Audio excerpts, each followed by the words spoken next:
So those allegations we have not been able to confirm, Elaine, but we talked to 3 parents who told us they had real issues and complaints with the way that driver had been driving their kids around all this semester of the school year.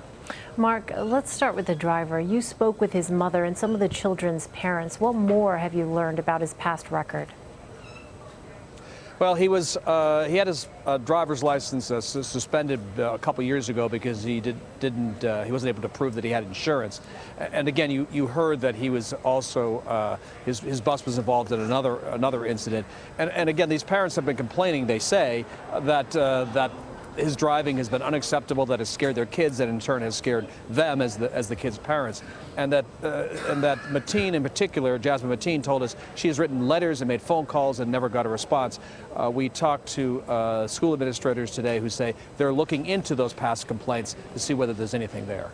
The National Transportation Safety Board sent a team to Chattanooga. They gave an update Tuesday. What did you learn, and what will their role be in this investigation?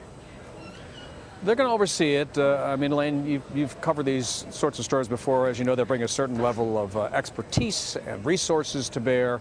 They're at the initial stage of the investigation. It's going to take a week to 10 days, they say, to come up with some preliminary findings, and then their full report will come months down the road. But the local authorities, rather, have pressed criminal charges here fairly quickly, which means that they genuinely believe they have seen evidence already that there was criminally reckless driving going on here, which is why the driver is behind bars.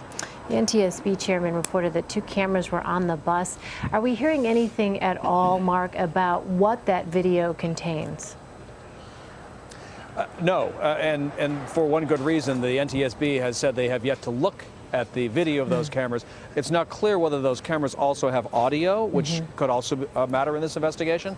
But they have not looked at the cameras yet. And of course, I would think that'd be one of the things they would go to first is like, okay, what do the cameras show? What kind of a picture do they portray, particularly of the last 30 seconds, the last minute, and what really went wrong and left 5 kids dead? Yeah, absolutely. And Mark, last question here. What more can you tell us about the victims and then how the injured children are doing?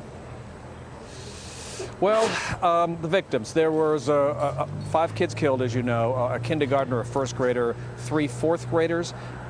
There are still a dozen kids here at this children's hospital in Chattanooga, 6 of them in the intensive care unit.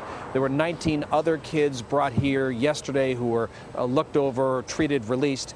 But for the 5 families and for the community at large to have seen something like this, there's a real sense of devastation as they head for the Thanksgiving holiday. Absolutely heartbreaking. Mark Strassmann, thank you.